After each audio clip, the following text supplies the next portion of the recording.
아멘. 예수님께서는 우리가 반드시 거듭나야 한다고 말씀하셨습니다.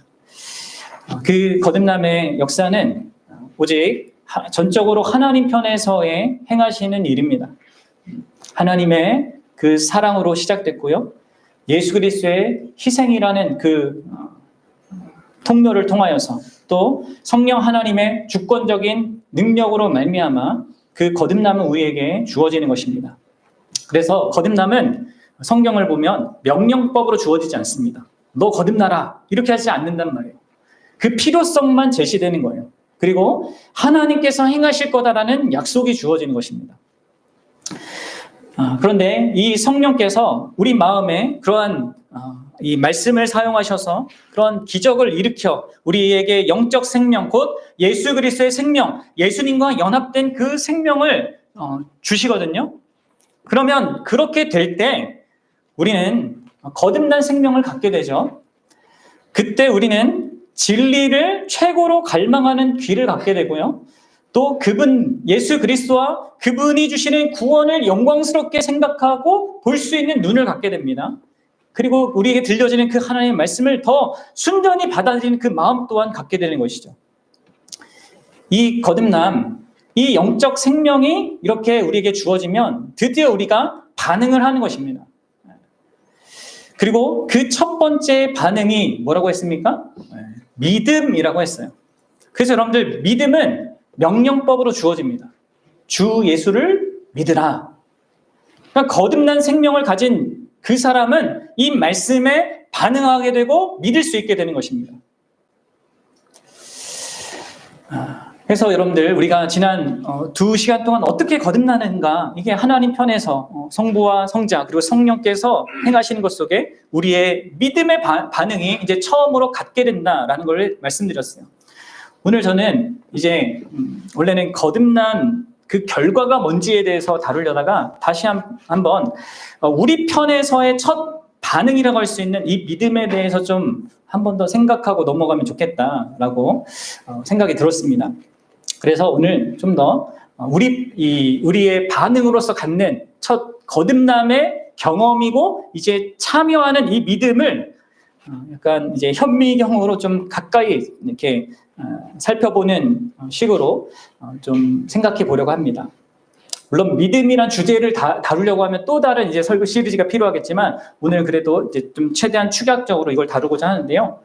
자, 여러분들 믿음, 성경에서 말하는 이 믿음을 좀 더 자세히 살펴보면요. 이것은 두 가지로 구성되어 있거든요. 하나는 회개라는 것과 또 하나는 말 그대로 또 믿음이라는 것입니다. 이 믿음이라는 이 성경의 개념 안에는 이 회개와 믿음이라는 것이 이렇게 구성되어 있어요. 크게 보면 믿음이라고 말할 수 있고, 근데 그 안에는 자기의 잘못을 뉘우치고 돌이키는 그 회개도 있고, 또 그 돌이켜서 가야 될 그 방향성에 계신 그 하나님을 향한 믿음도 같이 이렇게 포함되어 있단 말이에요. 그러니까 여러분들 복음의 말씀을 듣고 거듭난 자가 갖게 되는 이 반응이 믿음인데, 이 믿음에는 이 두 가지의 측면이 있다는 거예요. 회개와 믿음, 믿음과 회개. 그래서 여러분들이 성경에서 믿음이라고 말할 때는 언제나 회개도 같이 염두에 둬야 됩니다. 어딘가로부터 내가 돌이켜야 되는 이 회개의 측면이 붙어 있는 거예요. 또 회개를 말해도 이거를 그냥 돌이키는 것만 생각하는 것이 아니라 돌이켜서 나아갈 그 방향과 대상이 있는, 믿음의 대상이 있는 것까지 생각하셔야 됩니다. 회개를 말해도 믿음을 말해도 같이 생각해야 된다는 거예요.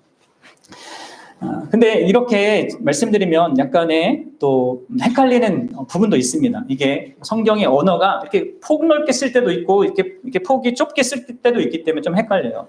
그래서 이제 성경을 보면 이 두 가지 표현을, 두 가지 이 회개와 믿음을 달리 또 표현하는 용어가 또 있어요. 그건 뭐냐면 바로 회심이란 단어예요. 영어로는 이제 conversion인데 한국어로는 이게 번역이 그렇게 안 되어 있습니다. 그냥 돌이킴으로 이렇게 번역되어 있는데 우리 믿음의 선배, 우리 한국의 우리 대한민국의 믿음의 선배들은 이 믿음과 회개와 믿음을 같이 묶어서 회심이라고 했단 말이에요. 이게 뭡니까? 회심이란 게 한문으로 돌이킬 회입니다. 그리고 심은 뭐예요? 마음심이에요. 마음을 돌이키는 것이다. 그러니까 죄악된 것을 향하던 나의 마음을 돌이켜서 이제 하나님께로 향한다 라고 해서 회심이라고 했단 말이에요. 그리고 이 회심 안에 뭐가 있는 거예요? 회개와 믿음이 있는 것입니다.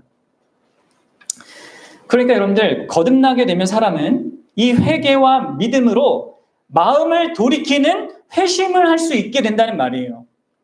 그리고 이렇게 마음을 돌이키는 회심으로 우리는 거듭남을 경험하는 것입니다. 제가 이전에도 잠깐 언급했듯이 이런 회심의 경험, 믿음의 이런 경험은요, 말씀드린 것처럼 상당히 다양합니다. 어떤 것으로 내가 믿는 사람은 반드시 이 과정을 거쳐야 된다, 이렇게 할 수가 없어요. 성령의 역사이기 때문에 다양한 방식으로 된단 말이에요. 그런데 중요한 것은 참된 회심에는 반드시 이 회개라는 요소와 또 믿음이라는 요소가 있다는 거예요. 그것도 참된 회개와 참된 믿음이 있습니다. 참된 회개와 참된 믿음을 통하여서 우리가 거듭나게 된다는 것이죠. 자, 거듭남은 하나님이 하시는 일인데 참된 회개와 참된 믿음은 우리가 하는 일입니다. 여러분들 이거를 잘 생각을 하셔야 됩니다. 근데 여기서 제가 참된이라는 말을 사용한 것은 왜겠습니까? 여기에는 거짓된 회개도 있고 거짓된 믿음도 있기 때문에 그렇습니다. 우리가 하는 회개는 참된 회개여야 되고 우리가 하는 믿음도 참된 믿음이어야 됩니다. 그게 참된 회심을 일으키는 거거든요. 자, 근데 이제 제가 오늘은 이 거짓된 회개와 거짓된 믿음을 다루기는 좀 시간이 없어서요. 그냥 간단하게 다루도록 하겠습니다. 다음에 기회가 된다면 그런 부분들을 다루겠고요. 오늘은 참된 회개와 참된 믿음만을 다루고자 하는데 그래도 이제 간략하게 언급하고 넘어갈게요. 여러분들, 거짓된 회개가 뭘까요? 거짓된 회개. 그 거짓된 회개란 간단히 말하면 죄의 결과에 대해서만 근심하는 것입니다. 죄의 결과가 안 좋을 것 같으니까 자기의 유익을 위하여서 자기중심적으로 그렇게 회개하는 거죠. 그러니까 거짓된 회개는 죄책과 죄의 중대성과 죄의 결과에 대해서만 슬퍼합니다. 자신이 원하는 것을 잃어버리게 될 것을 슬퍼하는 것이죠. 이게 이제 자기중심적인 거짓된 회개입니다. 그러니까 잘못을 하고 마음으로 진짜 뉘우치는 것이 아니라 우리 아이들 있잖아요. 매 맞기 싫어서 회개하는, 이게 이제 거짓된 회개인 거죠. 그래서 여러분들 질문해 봐야 돼요. 내가 죄에 대해서 슬퍼하는 것이 내 죄가 나와 다른 사람을 해치기 때문인지, 그래서 피해를 가져다 주기 때문인지, 아니면 이 죄가 하나님을 욕되게 하고 하나님의 마음을 아프게 하는 건지, 그것 때문에 내가 회개하는 건지, 이걸 물어봐야 됩니다. 자, 그러면 이제 거짓된 믿음은 뭐겠습니까? 거짓된 믿음도 역시 거짓된 회개처럼 자기중심적인 믿음의 그런 발현입니다. 그러니까 자기가 원하는 것을 얻고자 하는 중심으로 하나님과 예수님을 믿고자 하는 것이죠. 죽고 난 다음에 있을 알지 못한 세계, 아니면 내가 잘못했으니까 벌 받을까 봐, 그 지옥의 심판을 받을까 봐, 그런 두려움을 해소하기 위해서, 아니면 이 땅에서 내가 받을, 하나님을 잘 믿어서 받을 복을 내가 못 받을 것 같아서, 이런 자기중심적인 믿음 있잖아요. 이게 이제 거짓된 믿음인 것입니다. 그리고 이런 거짓된 믿음은 보통 예수님의 일부, 아니면 하나님의 일부만 믿는 모습으로 드러나요. 그렇죠? 예를 들어서 예수님이 구주라는 것을 믿지만 예수님이 주님이라는 것을 믿지 않아요. 내 삶의 주인이다라는 것을 안 믿고 날 구원해줬어, 이것만 초점을 둔단 말이에요. 그러니까 나한테 필요한 것만 이제 수용하는 겁니다. 그러니까 이런 것들이 이제 거짓된 믿음이에요. 이런 부분들을 이제 나중에 우리가 분별하기 위해서는 알아야 됩니다. 나도 스스로 속을 수도 있고, 다른 사람도 잘 돕기 위해서는 우리가 배워야 되는데, 어쨌든 오늘은 여기까지만 하고요. 이제 참된 회개와 참된 믿음으로 좀 우리의 시선을, 초점을 한번 더 봅시다. 자, 참된 회개, 참된 믿음은 뭐냐? 이게 다 중심이요, 일단 하나님이세요.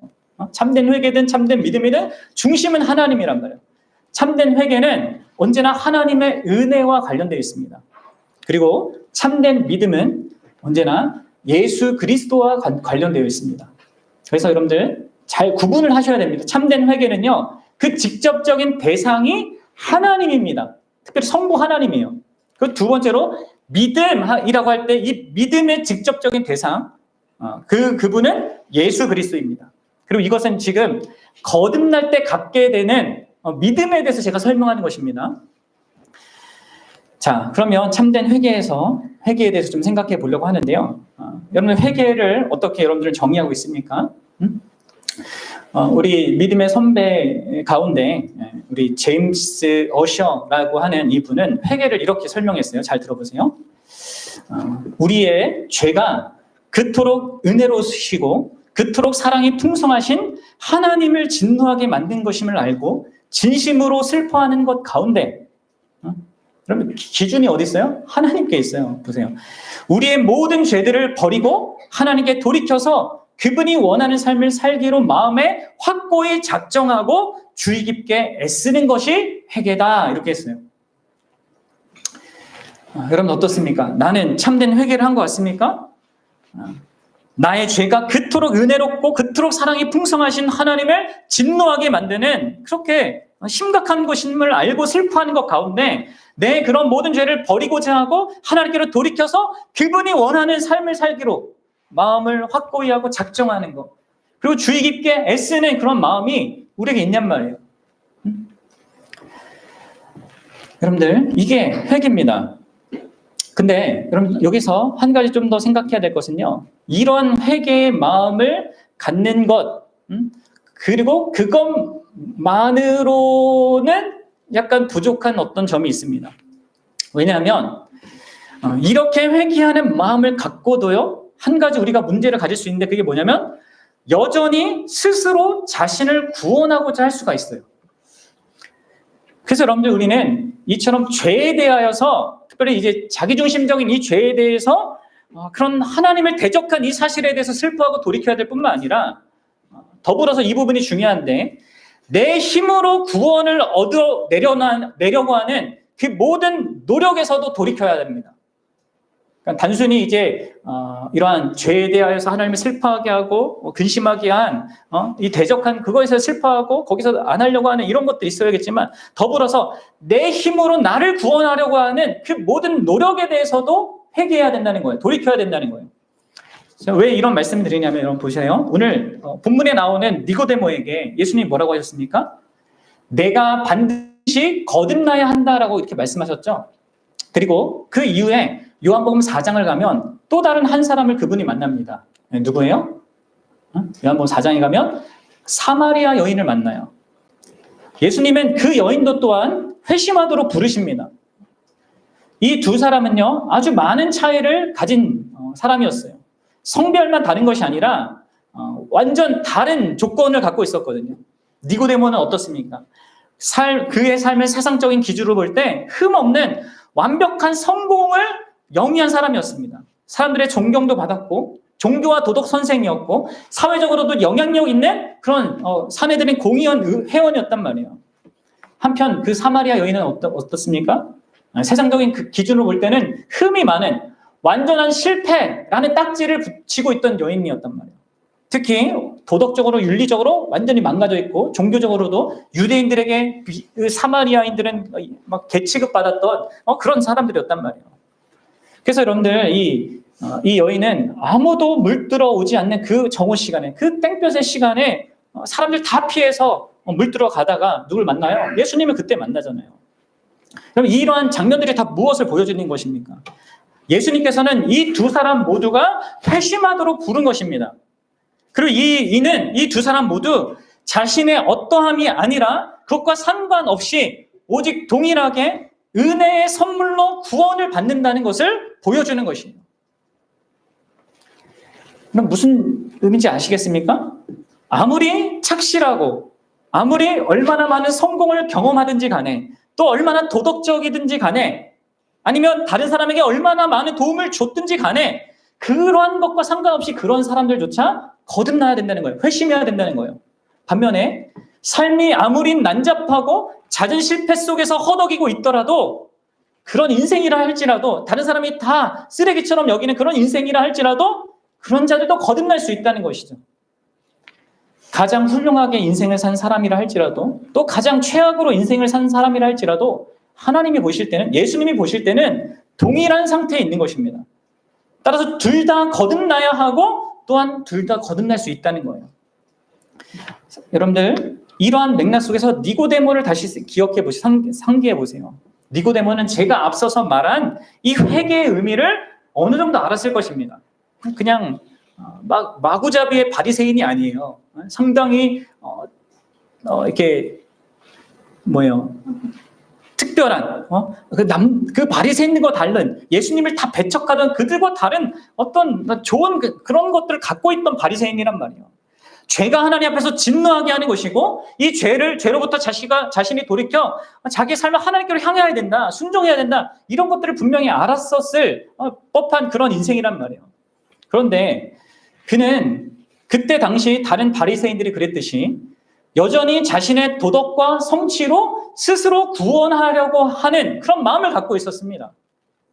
스스로 하나님 행세를 하면서 자신의 구주가 되려고 했던 것입니다. 이게 이제 니고데모란 말이에요. 한편 여러분들 요한복음 4장에 나오는 이 사마리아 여인은 어떻습니까? 남자 5명을 갈아치우면서 연애 관계와 그 결혼에서 기쁨과 만족과 구원을 얻으려고 했어요. 그럼 이 역시 니고데모와 방식은 달랐지 동일한 구원 시도입니다. 그러니까 니고데모는 종교성과 도덕과 자기 능력으로 자기 삶의 구원을 이뤄가려고 했고, 이 여인은 방종과 쾌락과 이 세상적인 즐거움으로 구원을 얻고자 한 것입니다. 드러난 결과만 달랐을 뿐이에요. 이 여인은 이제 세상의 비난을 받았던 거고, 반면에 니고데모는 사회적으로 존중받은 것이죠. 그러나 하나님 보실 때는, 예수 그리스도께서 보실 때는 동일하게 이 두 사람 모두 스스로를 구원하고자 했던 것이었습니다. 자기 힘으로 자신을 구원하고자 시도하는 그것, 한편은 도덕적으로 그걸 하려고 한 거고, 한편으로는 비도덕적인 것으로 그것을 이루고자 한 것입니다. 그런데 둘 다 스스로를 구원하고자 한 거예요. 그건 마찬가지인 것이죠. 그리고 그것은 인간이 하나님 자리에 서는 것입니다. 여러분들, 이 겉보기에 최고의 사람이든 최악의 사람이든 누구나 동일한 처지에 있고요. 동일하게 하나님의 은혜가 필요한 것입니다. 지금 이걸 생각하셔야 돼요. 아이가 태어날 때 그 아이가 태어남에 아무것도 기여하지 않는 것처럼, 여러분들, 그렇죠? 아이가 자기가 계획하지 않습니다. 결단하지 않습니다. 그 아이의 태어남은 모두 부모가 한 일과 관계되어 있는 거예요. 따라서 여러분들, 우리가 참된 구원을 받기 원한다면 이 구원을 위해 내가 아무것도 기여할 수 없음을 알아야 돼요. 나 정도면 괜찮고 내 힘으로 얼마든지 나를 구원할 수 있다고 생각해서는 결코 하나님의 은혜를 경험할 수가 없습니다. 구원은 은혜에 의한 것이어야 하고, 구원은 오직 선물로 주어지는 것입니다. 그리고 이 사실을 깨달을 때 비로소 여러분들 구원을 경험하기 시작하는 거예요. 이게 여러분들 참된 회개입니다. 여러분, 회개란 다만 이런저런 죄를 뉘우치는 것만이 아닙니다. 그런 부분이 있지만 여러분들, 참되게 회심하기 위해서는요, 이 하나님의 그 은혜라는 것 앞에서 회개해야 돼요. 하나님의 은혜, 그것 앞에서 돌이켜야 됩니다. 내 반율법주의적인 어떤 삶, 아니면 율법주의적인 그 모든 행위들을, 그건 다 내가 내 스스로 구원을 얻어내려고 하는 모든 것이거든요. 그것을 알고 인정해야 돼요. 그래서 회심하기 위해서는 여러분들이 가장 중요하게 해야 되는 것이 이 하나님의 은혜 앞에 돌이켜서 이렇게 말해야 되는 거예요. 여지껏 내가 나의 능력으로 내가 구원을 얻어내려고 했습니다. 근데 저는 하나님의 값없는 그런 베푸시는 은혜가 필요합니다라고 말해야 된다는 거예요. 여러분들, 이에 대한 가장 좋은 예가요, 마르틴 루터가 한 회심한 그 사건입니다. 여러분들, 마르틴 루터는 회심하기 전에도 신부였어요. 신학을 가르치는 신학교의 또 신학자였단 말이에요. 이 마르틴 루터는 죄를 회개하고 하나님의 용서를 받아야 되는 것을 오래전부터 알았습니다. 하지만 그는 하나님의 복과 은혜와 사랑을 받기 위해서는 스스로 수양을 쌓아서 하나님 보시기에 의로운 삶을 살아야 된다고 생각했단 말이에요. 그러다가 로마서를 읽다가 로마서 1장 17절에 딱 꽂힙니다. 그 말씀이 의미하는 바가 뭔지를 막 고민하다가 회심을 경험해요. 그 경험을 그 사람이 이렇게 써요. 나는 로마서 1장 17절에 나오는 바울의 말씀을 어떻게 이해해야 할지 부지런히 애를 썼습니다. 특히 한 부분, 하나님의 의가 복음에 나타나서, 이 부분을 두고 무엇을 의미하는지 이렇게 막 고심했다는 거예요. 그러다가 마침내 그가 이렇게 얘기해요. 제가 이렇게 갖고 왔는데 한번 보여주세요. 자, 하나님의 의는 하나님께서 은혜와 순전한 자비를 통해 믿음으로 우리에게 주시는 의라는 것을 깨달았습니다. 그럼 보십시오. 하나님의 의는 하나님께서 은혜와 그 순전한 자비를 통하여서 믿음으로 우리에게 주시는 의라는 것을 깨달았다는 거예요. 그 후 저는 제 자신이 거듭났다고, 즉 열린 문을 통해 천국으로 들어갔다고 느꼈습니다. 율법과 복음의 차이를 알고부터 돌파구가 열렸습니다. 여러분들, 루터는 이 경험을 번개를 맞은 것 같았다. 우린 뒤통수 맞았다 뭐 이런 표현을 쓰잖아요. 루터는 그런 얘기를 했어요. 이 진리를 깨닫고 보니까 자신이 여태껏 죄와 악행을 저질렀을 뿐만 아니라 그나마 행한 선행조차도 목적이 잘못되어 있었다는 것을 본 것입니다. 그 자신이 행한 모든 선행들이, 막 수양들이 하나님과 사람들에게 잘 보이기 위한 것이었고, 착한 사람이라는 정체성을 갖기 위한 것이었고, 그것으로 스스로 구원하려고 하는, 스스로 하나님 노릇을 하려고 하는 것이었다는 거죠.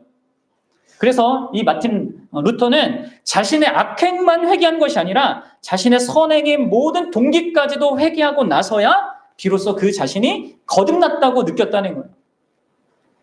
여러분들, 복음은 하나님이 전적으로 자비와 은혜로 주시는 구원의 선물이지 나의 도덕적인 노력과 자기 힘으로 얻어내는 구원이 아닌 것입니다. 그리고 그것을 깨닫는 것을 통해서 이 루터가 참된 회개에 이르게 된 거예요. 그래서 여러분들이 하나님의 은혜를 진실로 경험하고 싶다면 이 구원이 오직 하나님의 은혜로서만 가능하다는 사실을 마음속 깊이 경험해야 됩니다. 그리고 그것이 먼저 해야 될 일이에요. 스스로의 노력으로 구원하고자 했던 내 삶을 내가 원하는 이것으로는 내 삶이 행복하고 영광스러워 복될 거라고 생각하는 그것을 회개해야 된단 말이에요. 그럼 이 부분이 자기에게 있는지 한번 보십시오. 네. 자, 이제 두 번째로 참된 믿음을 생각해 보겠습니다. 이 참된 믿음이란 이 영역이 이 첫 번째 회개의 이 영역보다 사실 더 중요한 부분입니다. 이 회개에 그치지 않고요, 우리는 믿음으로 예수 그리스도께 나가야 돼요. 예수 그리스도라는 그 명확한 대상에게 나아가야 됩니다. 그럼 성경이 말하는, 기독교가 말하는 믿음은 그냥 뭐 대상은 없고 대상은 흐리멍텅하고 그냥 내 안에 막 각오하고 결단하고 확고하게 믿는, 그게 믿음이 아닙니다. 성경이 말하는 믿음은 이 대상이 가장 중요하고 그 대상이 전부야, 사실. 근데 이 믿음의 대상이 누구라고요? 예수 그리스도라는 거죠. 특별히 그분께서 이루신, 십자가에서 이루신 그 영광스러운 일에 대한 믿음을 가져야 됩니다. 하나님의 그 은혜를요, 두리뭉실하게 믿는 것은 부족하고요, 그 하나님의 은혜의 실체라고 할 수 있는 이 예수 그리스도와 그분의 십자가의 그 일, 그것으로 이루어진 그 구원의 일을 구체적으로 믿어야 된다는 거예요. 여러분들, 자녀를 낳아본 경험이 있는 우리 여성들은 알 거예요. 우리 자녀들이 이 세상에 나와 생명을 얻은 것은요, 자기가 노력해서 수고해서 갖게 된 것이 아닙니다. 그렇죠? 말씀드렸었죠. 어머니의 진통과 수고 끝에, 또 그 어머니가, 그들의 엄마가 물과 피를 다 쏟는 것 가운데 아이들이 태어납니다. 여러분들, 오늘날도 아이를 낳다가 산모가 목숨을 잃는 일이 아주 가끔 있지만, 여러분들, 예수님 당시 때는 어땠을까요? 그때는 그것이 상당히 빈번한 일이었습니다. 그 당시에는 산모가 자기 아이를 위하여서 엄청난 고통과 아픔을 겪을 뿐만 아니라 자기 목숨을 걸어야 했습니다. 그렇죠? 그 자기 목숨을 걸 정도로 자기 아이를 사랑하지 않으면 아무도 태어날 수 없었던 그런 시대였습니다. 그리고 실제로 그 당시에는 어머니의 죽음을 통하여서 많은 아이들이 태어났어요. 어머니가 죽는 그 죽음으로 생명을 얻은 수많은 어린 소년, 소녀들이 그때 당시에 많았단 말이에요.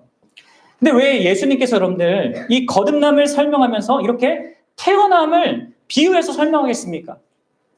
그것은 우리가 우리의 노력과는 전혀 상관없이 나아야 된다, 하나님의 은혜로 나아야 된다는 것을 말해주면서 동시에 그 태어남은 태어나게 하는 그 편에서 목숨을 거는 아주 큰 고통과 아픔을 겪어야 하는 것이 있다는 것을 말씀해 주시기 위해서예요.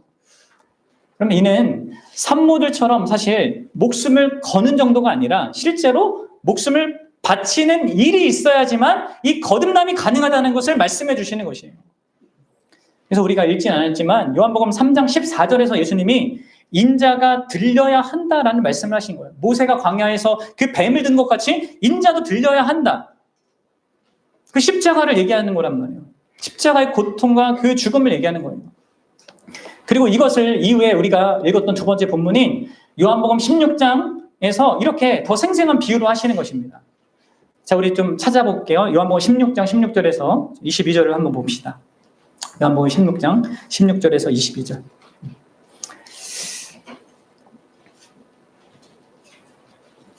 네, 한번 읽어봅시다. 이제 예수님이 십자가를 지시기에 앞서서 제자들에게 하시는 말씀입니다. 읽어봅시다.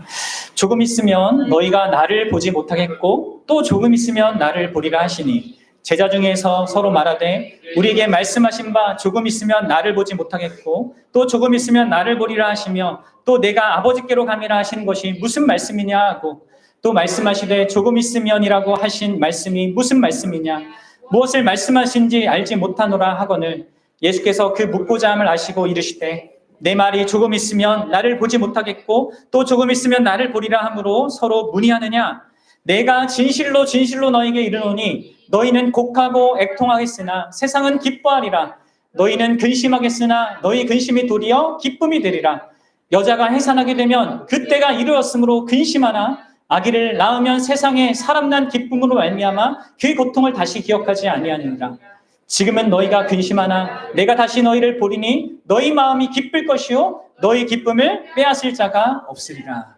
아멘. 그럼 무슨 내용인지 아시겠습니까? 조금 있으면 너희가 나를 못 볼 거다. 내가 이제 십자가를 질 거다. 죽음을 당할 거다. 이렇게 말씀하셔요. 그러면서 예수님께서 21절에 갑자기 해산하는 여인의 비유를 말씀하십니다. 왜 자신의 죽음, 그 십자가를 이야기하는데 갑자기 진통 중에 있는 이 여인의 이야기를 꺼내겠습니까? 또 심지어 그 고통스러운 출산을 그때라고 또 표현을 하세요. 보세요. 여자가 해산하게 되면 그때에 이르러. 그러면 여기서 요한복음에서 이때는 언제나 십자가의 죽음을 가리키는 거거든요. 그러니까 지금 이거 예수님께서 의도적으로 이때라는 걸 사용하시는 거예요. 뭐예요? 무슨 의미입니까? 그 예수 그리스도의 십자가의 죽음과 한 여인이 진통하는 그 순간이 어떤 유사성이 있다는 거예요. 예수님이 하신 말씀의 그 의미를 알겠습니까? 여러분들이 이 세상에 처음 태어날 때는요, 여러분들의 어머니가 목숨을 걸어야 했습니다.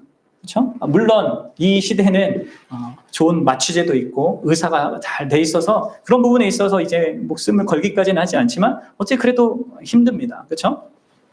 그래서 우리가 육신의 생명을 얻었어요. 하지만 두 번째 태어나는 이 거듭남을 위해서는요, 예수님께서 반드시 자신의 목숨을 버려야 한다는 것을 말씀하시는 것입니다. 그리고 그걸 통해서만 우리가 영적 생명을 얻게 된다는 것이죠.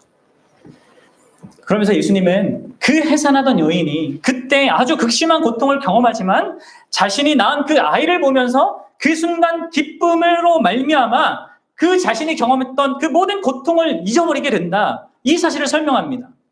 그렇지 않냐 하시면서 22절에 이렇게 얘기하는 거예요. 지금은 너희가 근심하나 내가 다시 너희를 보리니 너희 마음이 기쁠 것이요 너희 기쁨을 빼앗을 자가 없으리라. 지금은 너희가 근심한다. 내가 십자가를 지고 죽을 것이기 때문에 그때만 너희들이 근심할 수 있겠지만 그러나 내가 다시 너희를 볼 거다. 지금 말씀하세요, 여러분들. 그리고 그 결과 너희 마음이 기쁘고 그 기쁨을 세상 누구도 빼앗을 수 없을 거다 말씀하십니다. 여러분 여기서 우리는 내가 다시 너희를 볼 거다라는 이 말을 주목해서 봐야 돼요. 생각해 봐야 돼요. 여러분들 다시요. 큰 고통을 겪으면서 그렇게 낳은 그 아이를 산모가 다시 품에 안게 되어서 그 눈으로 그 아이를 바라볼 때 그럼 어떤 마음으로 바라볼까요? 낳아본 사람들은 아시죠? 그럼 그때를 생각해 보세요. 십자가에서 내가 받아야 될 그 죄에 대한 그 심판과 저주를 다 받으시고 지옥의 그 멸망을 다 거기에서 견디시고 무덤에 묻히는 그것까지 다 경험하신 그분께서 부활하셔서 이제 성령과 말씀으로 우리를 불러서 우리 각 사람을 품으실 때 그분이 우리를 보신다는 거거든요.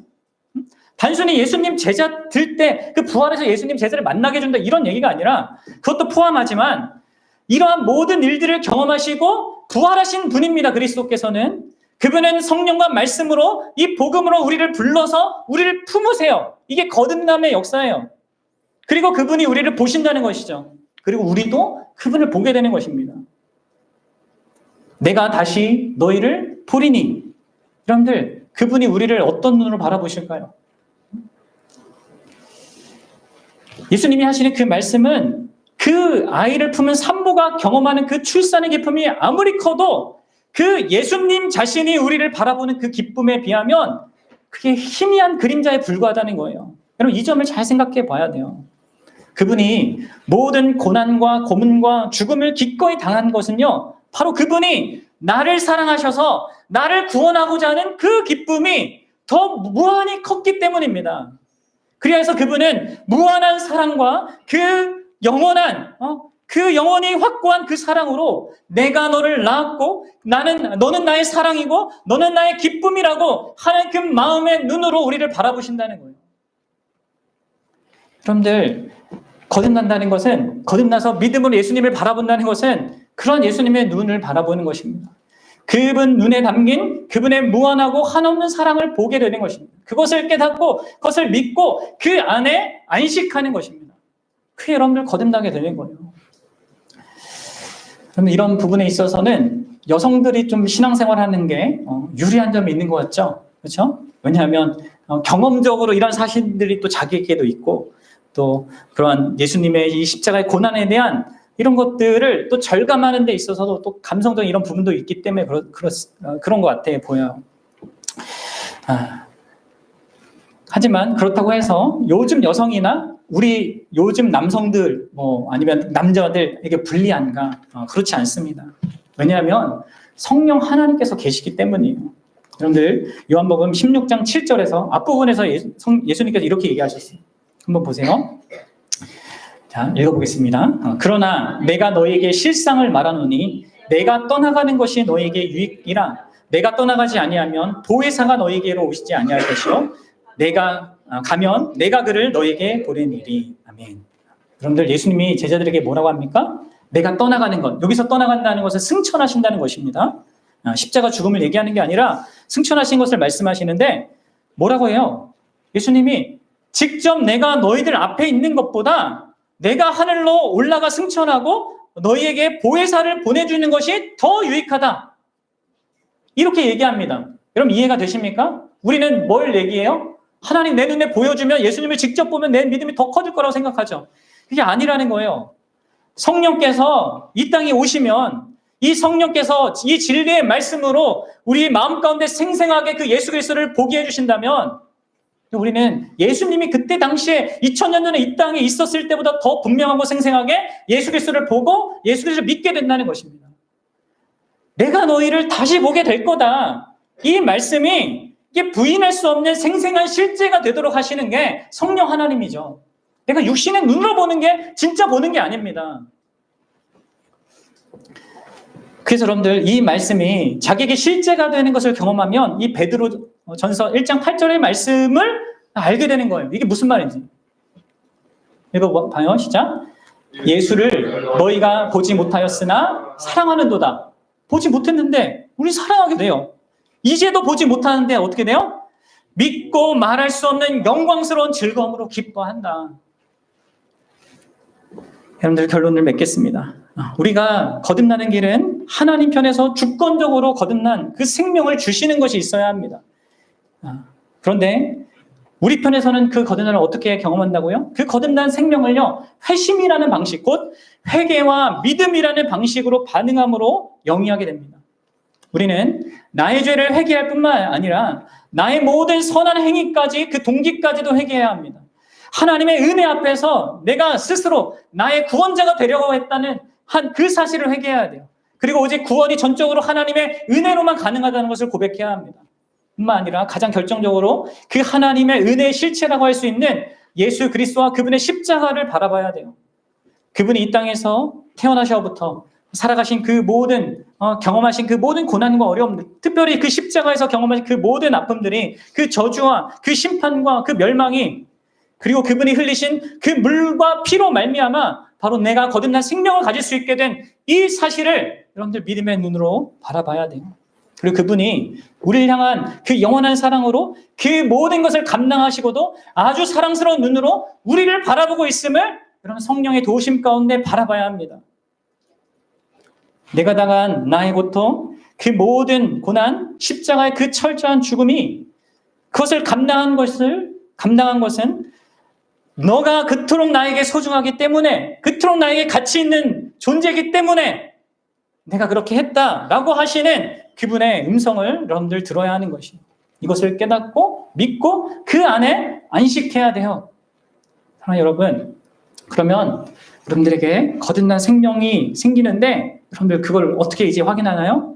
이제 그걸 다음 시간부터 다루게 될 건데 오늘 꼭 한 가지만 언급하고 넘어가고 싶습니다. 여러분들이 이 예수 그리스도의 그 모든 것들을 받아들이고 수용하고 특히 그분이 우리를 바라보신 그 눈을 성령의 도우심 가운데 볼 수 있다면, 또 그분이 하시는 그 말, 그 눈빛으로 나에게 하시는 그 말을 내가 들을 수 있다면, 너는 나에게 이렇게 소중한 존재야. 내 고난과 죽음과 이 멸망까지 내가 다 감당할 정도로 넌 나에게 소중한 존재야. 가치 있는 존재야. 이 말을 진심으로 여러분들 들을 수 있게 된다면 그때 여러분들 안에 반드시 부인할 수 없는 한 가지 그 거듭남의 결과를 갖게 됩니다. 그게 뭘까요?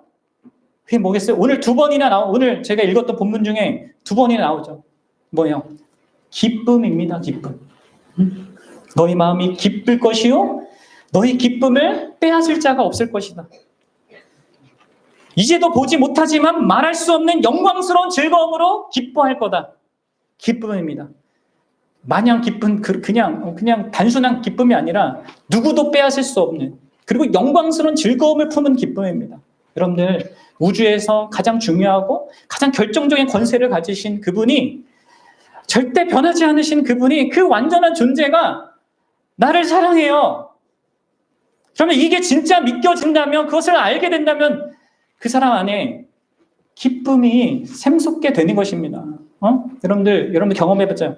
좀 우리 인생 가운데 많이 부족한 누군가가 나를 진짜 사랑해줘도 그것이 나에게 엄청난 영향을 미치고 나의 인생에 엄청난 기쁨을 가져다 줍니다. 그렇죠? 연애해봤잖아요. 결혼해봤잖아요. 물론 결혼하고 나서 이 사람의 실체가 드러나면서 다시 이 정신을 우리가 차리게 되지만, 근데 여러분들 가장 완전하신 분이, 온 우주를 창조하시고 다스리는 분이, 그리고 마지막 날에 세상을 그렇게 심판하실 그 분이 나를 사랑한다고 합니다. 자기 전부로. 그럼 이 사실이 기쁨을 가져다 주지 않겠습니까? 이게 그렇지 않으면 내가 예수님을 믿는다고 하는데, 그 믿는다는 게 그겁니다. 예수님이 자기 생명 다해서 날 사랑한다는 그 사실을 믿는 거잖아요. 그 기쁨이 나의 존재 안에, 나의 그 인생 안에 무한한 기쁨을 가져다 주지 않는다면 그 사람은 거듭남을 모르는 거죠. 그렇죠? 그 존재의 사랑을 받는 것은 영원한 거고 무엇도 막을 수 없는 것입니다. 그래서 이 기쁨이 영광스러운 기쁨이고 이 기쁨을 빼앗을 자가 없는 기쁨이에요. 이 기쁨을 아는 자는 슬픔 속에서도 이 흔들리지 않은 견고한 기쁨 때문에 그 모든 슬픔의 현실을 뚫고 나아가요. 그래서 여러분들 예수님 믿는 사람들 힘든 길을 간다고 했잖아요. 예수님이 얘기하셨어요. 쉬운 길, 편안한 길, 좋은 길이 아니에요. 힘들지만 넉넉히 간다고 예수님이 얘기하시는 거라는 거죠. 거듭난 신자는 그렇게 되는 겁니다. 바라기는 참된 회개로 진짜 하나님 앞에서 자기의 죄를 자복하고 참된 믿음으로 그 예수 그리스도의 십자가 앞에 나아가십시오. 그리고 진실로 성령의 도우심으로 그 우리를 바라보신 예수님의 눈을 볼 수 있기 바랍니다. 그 눈에 담긴 우리를 향한 그분의 사랑의 음성을 이렇게 볼 수 있기 바랍니다. 그러면 여러분 안에 진짜 이전에는 몰랐던 그 놀라운 기쁨을, 또 그 어떤 것도 흔들릴 수 없는 그 기쁨을 소유하게 될 겁니다. 그럴 수 있기를 바라요. 같이 기도하겠습니다.